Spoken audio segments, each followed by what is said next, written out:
Internet. Today we're going to be talking about one of the most controversial concepts of psychoanalysis. You've seen the title, we're going to talk about penis envy.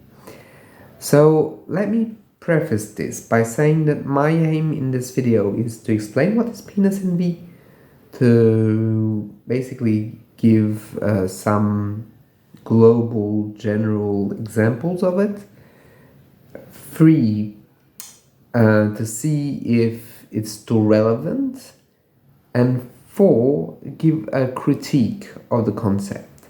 So let's start with the definition. So penis envy is the feeling that women have of desiring a man's penis. This concept was put forward by Freud to explain why women were seeking male genitalia. For him, for Freud, this comes from the very fundamental childhood. At the moment where the child realizes that there's a biological difference between a man and a woman, at least in those days and in that context, and basically there's a difference, we'll now say, with people that are assigned female at birth and people who are assigned male at birth, right? And that biological difference is going to be something that the young child is going to be confronted to. So what you have to understand is that in Freud's theory, the little girl does not know about gender differences, right? It's like men are men, women are women, and she's going to see that men have something a little extra, and that something a little extra is going to be like, why don't I have it? So the girl is going to start questioning why she doesn't have that. So at the start, she might think that, well, maybe mother has it. Maybe mother can transmit it to me. She's going to see that it's going to be something that's never going to happen. So she loses interest in mother. So see here what is happening is that this, in Freud's conceptions, explain why the girl separates from mother. It's because mother is disappointed. Mother has something missing, whereas father does not. So she's going to go to the father. This moment of separation from the object is very important in Freudian theory. This explains why most heterosexual women are the way they are, because they can separate. Again, classic Freudian theory, not necessarily what comes after. Anyway, back on track. So when that attachment happens, there is this fantasy that father will transmit his fundamentals to the young girl. However, this of course does not happen. And if that happens, we're in a whole different set of sins, and it's very pathological. I just want to make it very clear that all these sins are fantasies, i.e. they're mental constructs. They're not meant to happen. Because psychoanalysis has been targeted time and time again as something that is pro-incest. It's absolutely not the case. All psychoanalysts, regardless of school or thought, are going to be completely adamant that this is in the realm of fantasy, i.e. self-constructs, self-beliefs, but it's never ever meant to be applied.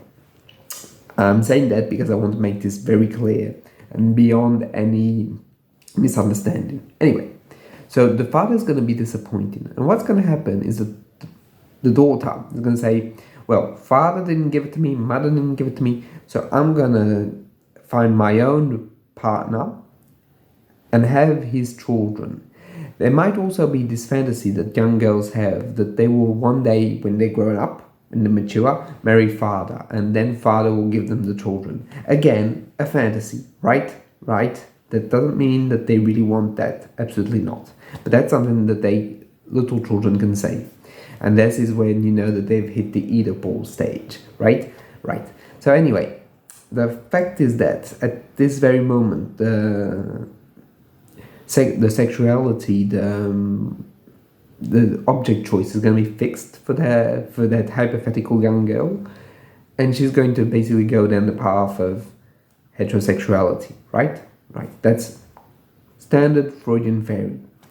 Now, there's the examples that often come up is that women that have had bad relationships or who have had a frustrating primary environment might be more susceptible to want to have power, they might want to acquire a phallus. Here the phallus is like a symbolic representation of the penis. The penis is the organ, but the phallus is the symbolic aspect of it. For example, a man in a position of power has what in psychoanalysis is called a phallic position, meaning he has the power. He's the one that rules the stuff.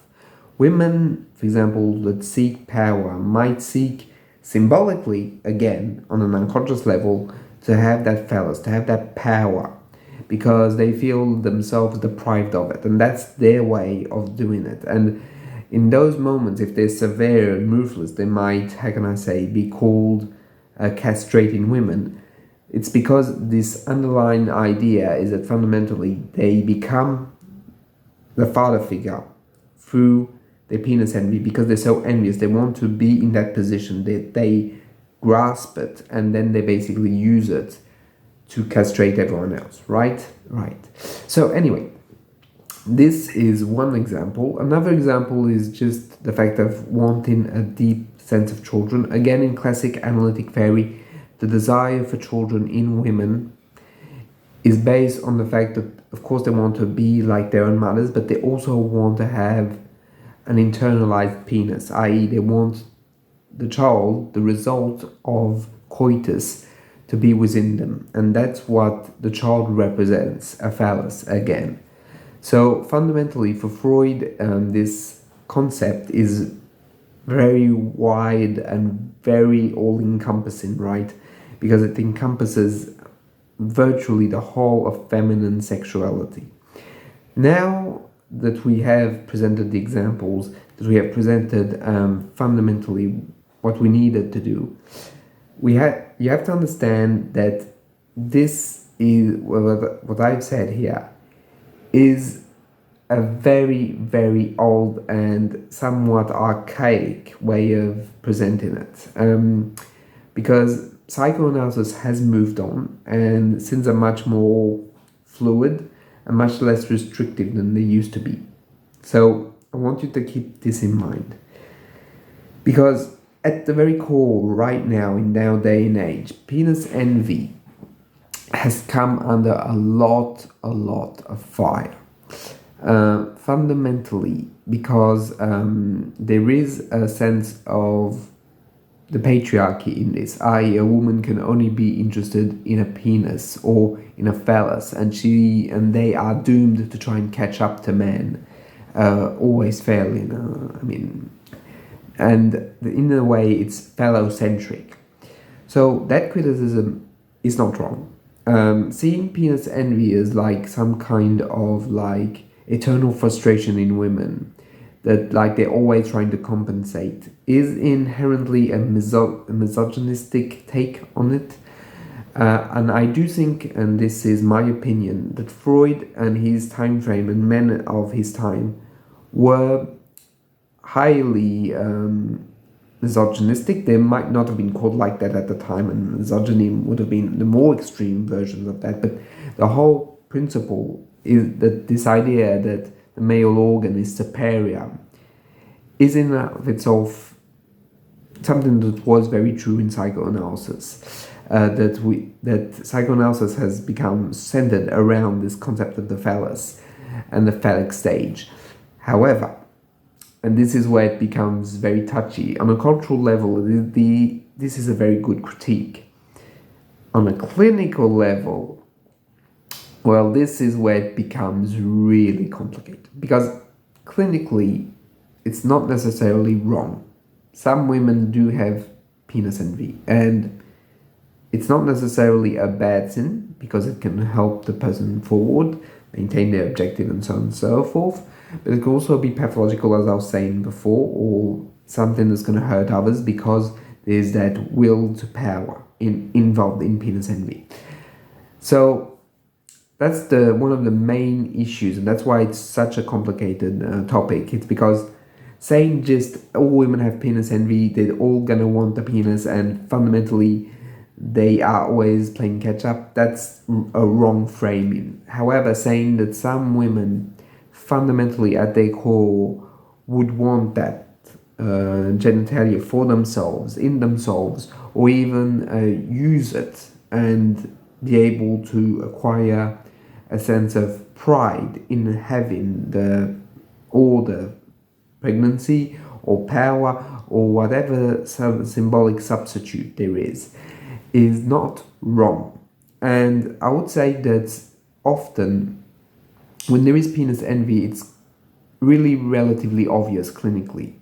What I mean by that is that fundamentally these women are often women, I'm saying women, but we will see about men afterwards, but these women at their core might, for example, say things like, oh, I can't stand the fact that they feel so powerful with the bazookas. They might say things like, oh, I can't stand that men are always parading with their genitalia, they're always talking about it, I can't stand. And I mean, when you really like dig in, not just on the surface, because that could mean anything, right? But when you really dig in to it, like why do you feel that? Why do you resent it? They might say something like, well, I'm not that. I always felt that I should have had that, and I don't have it. And it becomes very apparent that there is envy.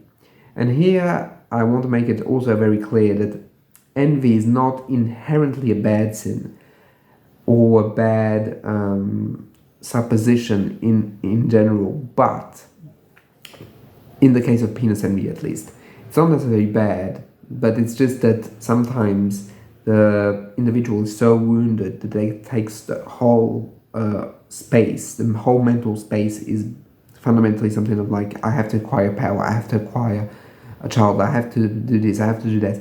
And all that psychic energy cannot be, in a way, used in a different way. Now that we have talked about the clinical, and that there is a clinical validity to Freud, what do we make of it? Because the problem is that it's going, moving forward, not just in this video, but even conversationally, it's going to be a real minefield, that basically a minefield that we just gonna have to navigate, because there is a ring of truth in it, but we have to always be precise and like very clear in our language, that it's not every female individual, it's not every situation, it's not even a bad sin. And I think all of these things need to be addressed, which I'm trying, perhaps not completely well, but I'm trying to do it here, to address the fact that there is a real complexity with this question. And I would say that in terms of fairy, I think that we can create a space for penis envy as a theoretical construct and something that can help us understand certain clinical phenomena. However, and this is going to be important, I don't think it should ever come alone. What I mean by that is that penis envy in classic Freudian theory does not have its equivalent with men. Men are not, even for example homosexual men, are not in penis envy. They're not seeking the penis of another man. That's not what Freud is onto. Therefore, Freud evacuates, pushes out the whole question of envy for men, i.e. as if men were not envious. And this is where I think Freud becomes very limited to understand the whole plethora of human sexuality, is that men do have envy towards women's bodies. As Karen Horney points out very well, men are envious of their uterus, their ability to carry life, their breasts, their own genitalia that's more receptive rather than penetrating. So, and I think that there's a real incredible short-sightedness in not addressing the envy within men, which should come as at the same time as addressing the envy in women. As for example, Karen Horney points out very well, I found it very interesting in her book on feminine psychology, that often men try to create as a substitute for for the uterus and the vagina, and in a way that creation, that child, is like the concepts, the abstract, the literature, and so on and so forth. And I found that very, very important that she said that, because it's not just women that are looking for power, supremacy, and stuff like that. Men are also looking for all of that stuff. And in her analysis, when men are envious of women's bodies, they try and control them, they try and basically create or to try and dominate them. So it's a very important discussion, because I think that if we're going to talk about envy, it has to be envy on both sides, and especially because just on a purely logical scale, if you see a difference between someone that has something and you don't have it, what's going to create a form of envy, even though it might be very different. But it's like, oh, I don't have that. And I mean, it's also because I think Freudian theory misses the mark with women, because it frames women as inherently not having something, whereas it's not that they don't have something, because they do have things that are external. For example, breasts, but they also have makeup. They all have a whole range of phenomenon that are external and are seen. And I think that it's a real miss that Freud did not talk about that. And that's why I think that even till this day, the question of misogyny in the theory can be debated, because even though this tool is a real framework for penis envy, I think that needs to have be very subtly handled by every clinician, that we shouldn't go in with certitudes, but just say, maybe it works like that, maybe, and clinically this is very well explained by penis envy. And we should always, how can I say, make it a part of envy as a global conversation, which Karen Horney and Melanie Klein have both done. That they have not just limited penis envy, they've opened up the whole plethora of early or archaic fantasies to do with women's bodies in male minds, and I find that to be very important. So in a way, what I'm saying is that very, very succinctly, or very shortly, to try and sum up, is that penis envy is an interesting concept. It has problematic conclusions. It's not necessarily clinically wrong per se, or completely disprovable, but it's not necessarily something that is an easy conversation. We have to be very careful when handling it. The criticism of it is not a bad one. It's not, how can I say, it's not unnuanced or stupid. It's just that we have to also, as clinicians, be careful on how we explain it or how we use it. And fourthly is that we should never forget that envy is universal, not just gender-based or female-based. So that's pretty much it. I hope I navigated this difficult topic with enough clarity, or at least with enough nuance that the conversation can continue. Of course, I'm not claiming to know the truth or to be talking the truth. This is my perspective, but it's a video I really wanted to do for a very long time, because I found it to be a topic that I am intellectually very interested in, and that's why I wanted to share it with you today. I'm not trying to provoke or to create arguments or conflict. I'm just trying to share my own conflicted perspective on this topic. So I hope you at least found this video interesting, and I'll see you in the next one.